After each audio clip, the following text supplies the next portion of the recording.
In the headlines, Tinubu okays 2 billion naira, 20 trucks of rice for Mokwa Flood victims.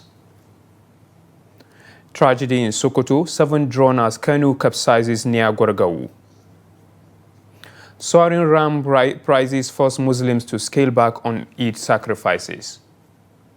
On the foreign scene, 5 aid workers killed in Sudan after ambush on humanitarian convoy. Hello and welcome to Trust News Updates. My name is Idris Laya Baturi.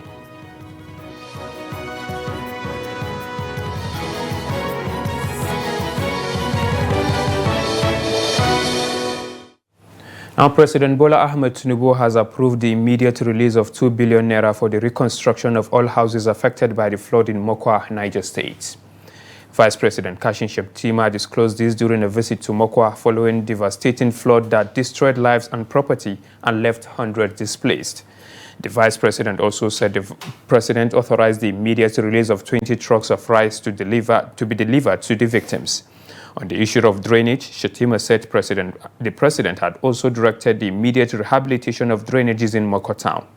The Deputy Governor of Niger State, Yakubu Garba, said efforts were still on to recover more bodies, adding that the state government had activated an emergency response for the distribution of relief materials to the displaced victims of the floods, who are taking shelter in makeshift camps.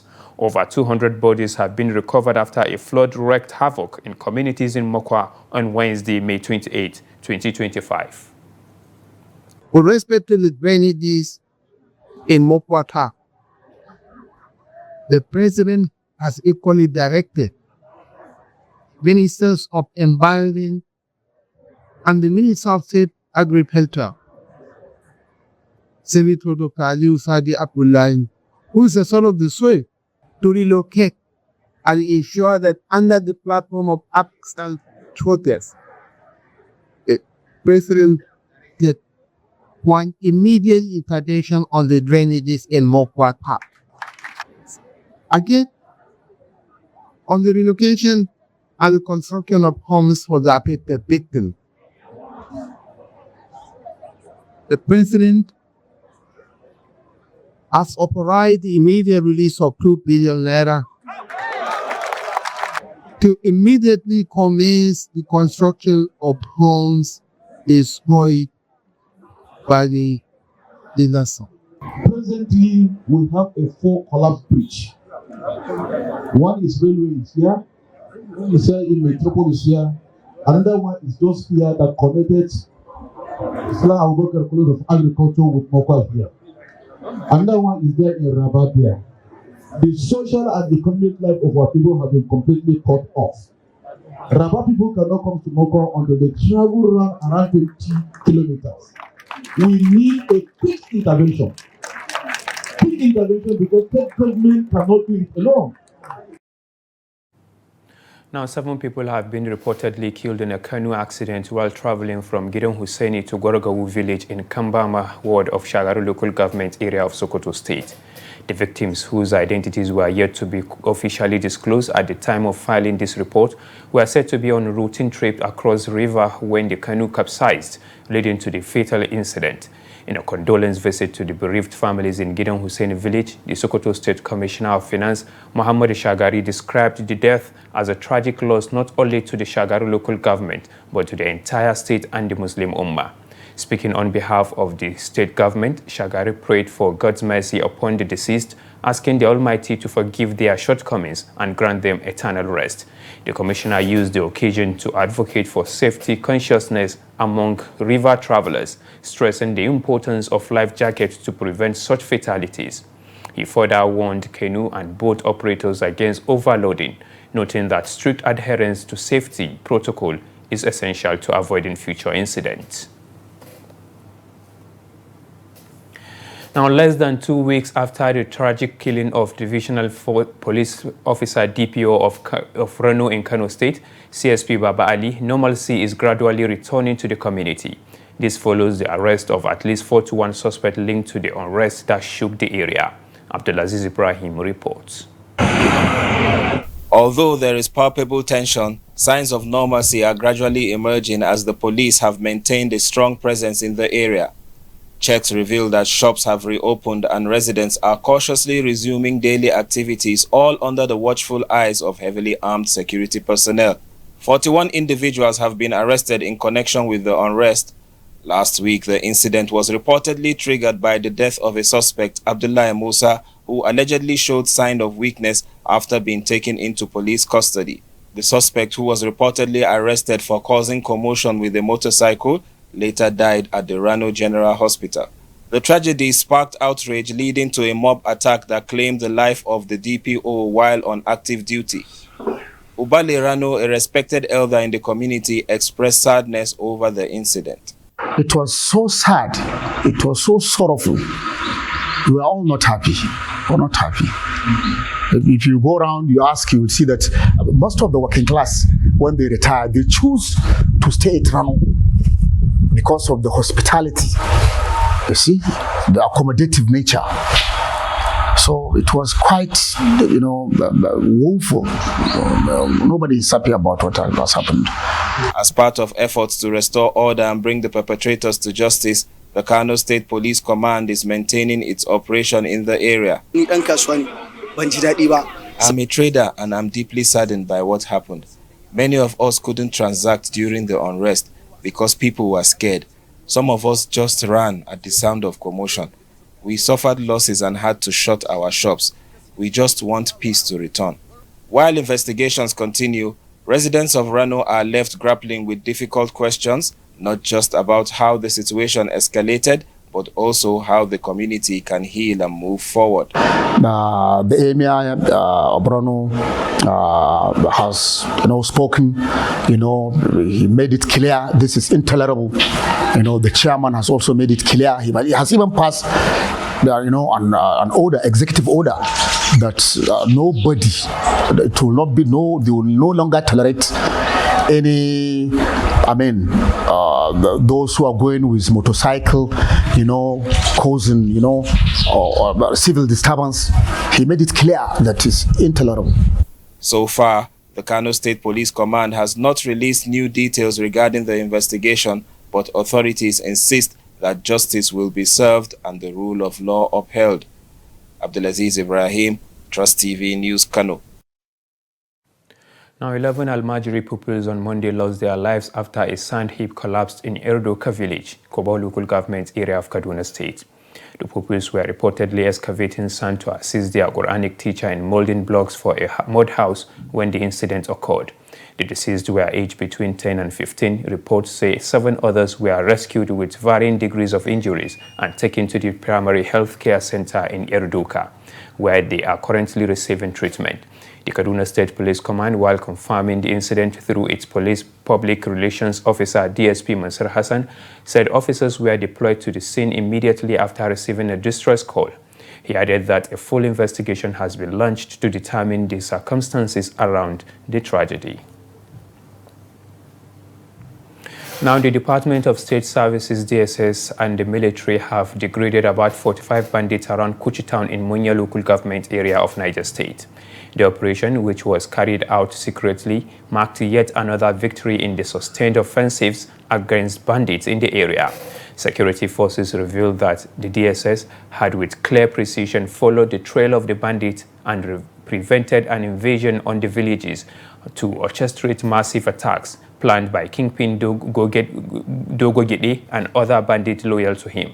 According to the sources, intelligence diligently acquired from the agency's renewed covert effort revealed that the terrorists, who were from Bilbis Forest, Maru local government area of Zamfara State and some part of Kaduna State, were invited by Gede to attack villages in the Kuchi area.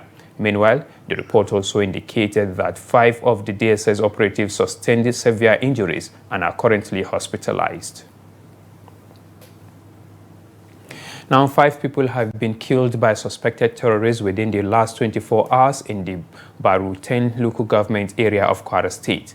A resident of the Karonzi community confirmed that 2 Fulani individuals were murdered on Wednesday evening around 8 p.m. in a hamlet near the village.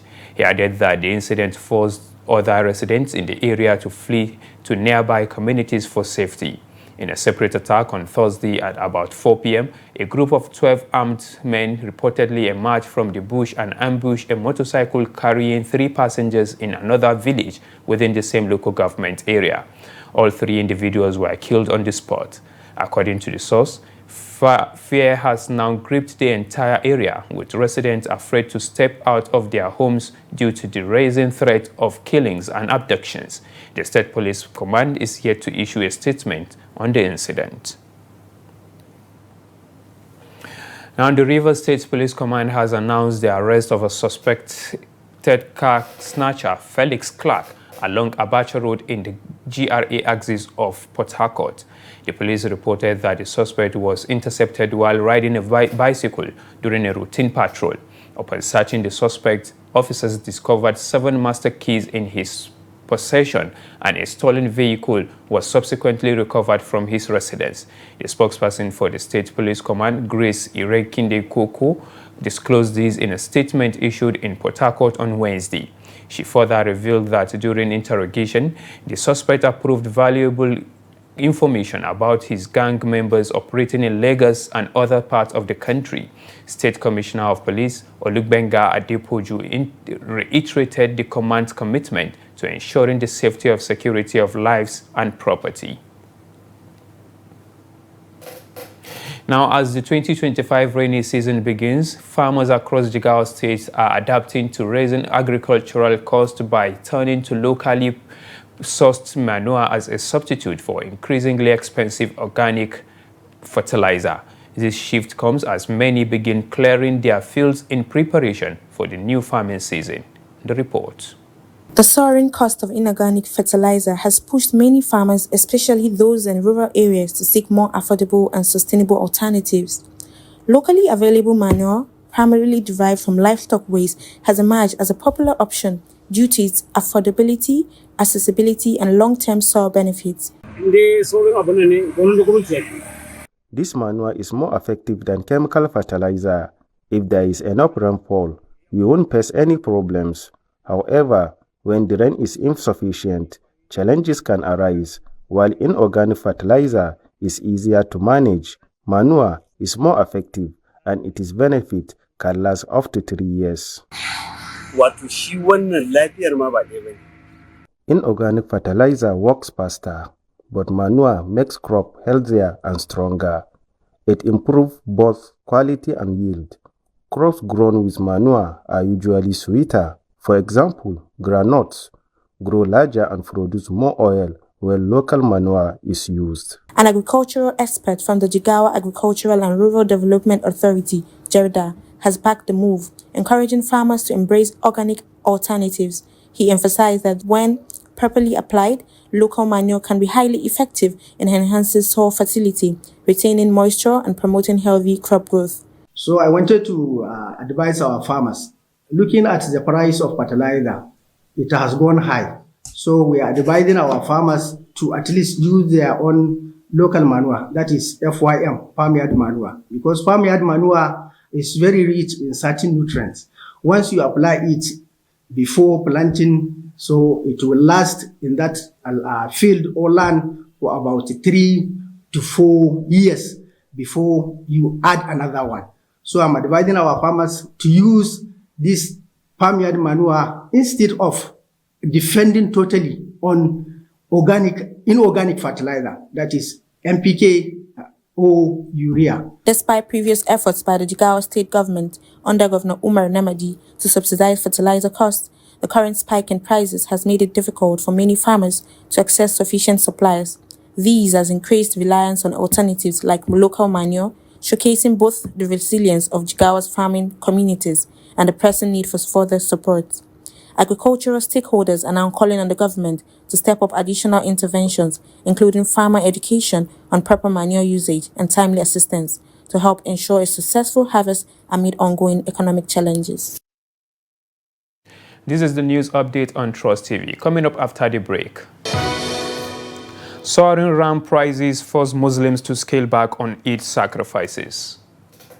More news when we return. Do stay with us. Welcome back. If you are just joining us, this is the news update on Trust TV. Let's take a look at our top stories again. Tinubu okays 2 billion naira, 20 trucks of rice for Mokwa Flood victims. And tragedy in Sokoto, 7 drowned as canoe capsizes near Gwaragaw. Now moving on to more stories. As Muslims prepare to mark Eid al-Kabir, the festival of sacrifice, economic realities are reshaping one of Islamic's most sacred traditions. Trust TV's Abubakar Abdullahi Galadima reports on how financial strains is compelling many to adapt their observance of the Hidayah ritual. The report. In years past, the sight of rams in bustling market was a familiar signal that Eid al-Kabir was near. But this year, fewer buyers are making their way to the stalls and fewer rams are leaving them. Faced with skyrocketing prices, many Muslims are scaling down choosing goats instead of rams, or even in some cases skipping the sacrifice altogether. Prices are actually a little on the high, just like every other thing. Price of other things are on the high. Everybody knows every year it will keep going up. It's not a new thing.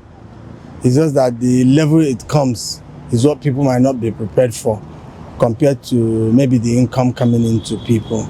I believe if the people in the livestock ministry understand what their job is supposed to be, because I've read what their manifesto is supposed to be, I think over time it will have positive influence in all our livestock life in Nigeria. I think The reason, sellers point to a cocktail of challenges: soaring transportation costs, the rising prices of animal feed, and inflationary wave crashing through the broader economy. We have rams priced at 700,000 naira, 500,000 naira, 400,000 naira, and even 1 million naira.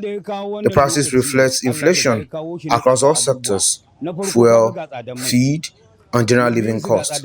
Some of us took loans to secure these animals. This is our livelihood. We ask customers who can afford it to support us. Now the market is going normal. More customers are entering and are patronizing the goods due to the Salah period. Changes of price, is not much high. It's normal. But there is some changes. At some markets, a single ram now costs as much as 1 million naira, far beyond the reach of many households. Sellers say they too are feeling the pinch, often taking loans just to stock animals ahead of the season.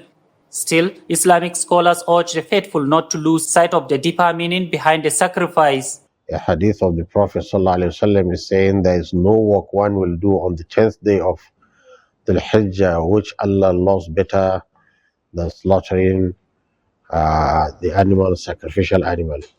So people are encouraged to do it as much as they can do, and also to eat from the meat, and also give neighbors, friends, and also the needy.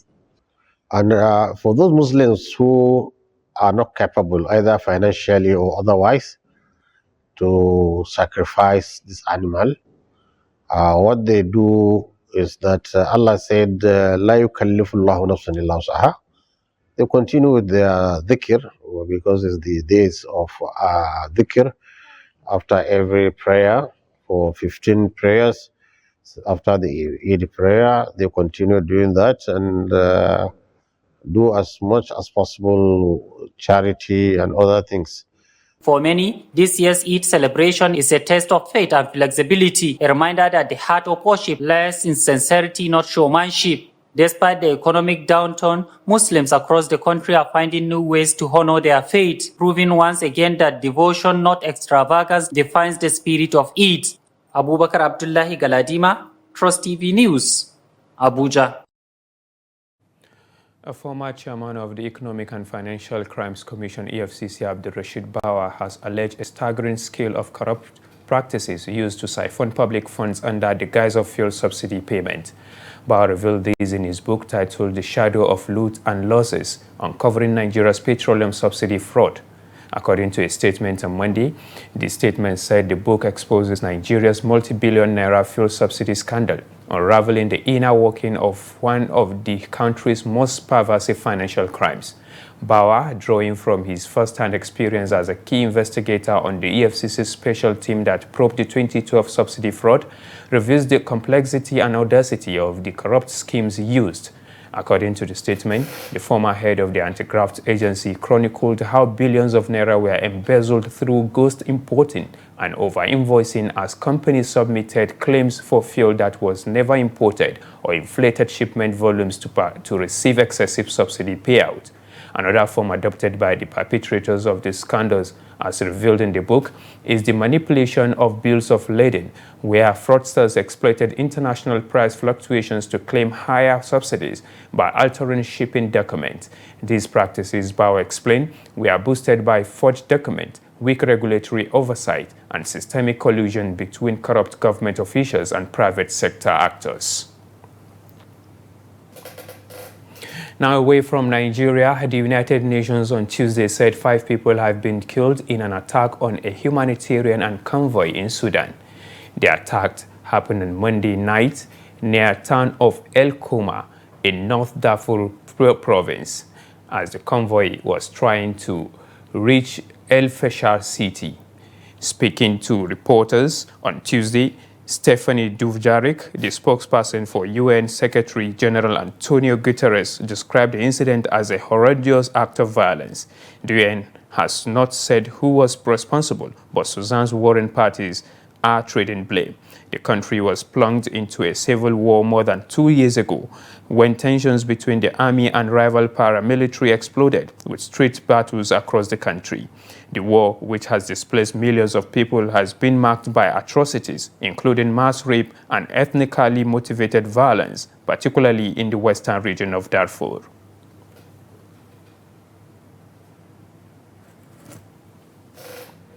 And now in sports, Super Falcons head coach Justin Madugu has said his team will keep working hard to win record-extending 10th title at the 2024 Women's Africa Cup of Nations. This comes as Nigeria defeated an indomitable Lioness of Cameroon 2-0 in a friendly at the MKO Abiola Sports Arena at Abeokuta on Tuesday. Madugu, while reflecting on his side's performance in the game, said the outcome reflects the team's work in progress and commended the girls for the efforts they put in to secure the victory. Madugu is, however, keen to see his team play more friendlies before the start of the 2024 Women's Africa Cup of Nations. He noted that since the Super Falcons have been one of the most successful, if not the most successful team as far as Nigeria is concerned at the national team level, expectations are high each time they go out to play, hence the need to ensure adequate preparations. And with that, we have come to the end of the news update on Trust TV. Do not forget to follow us across all our media platforms and also watch us live on YouTube for more news programs and documentaries.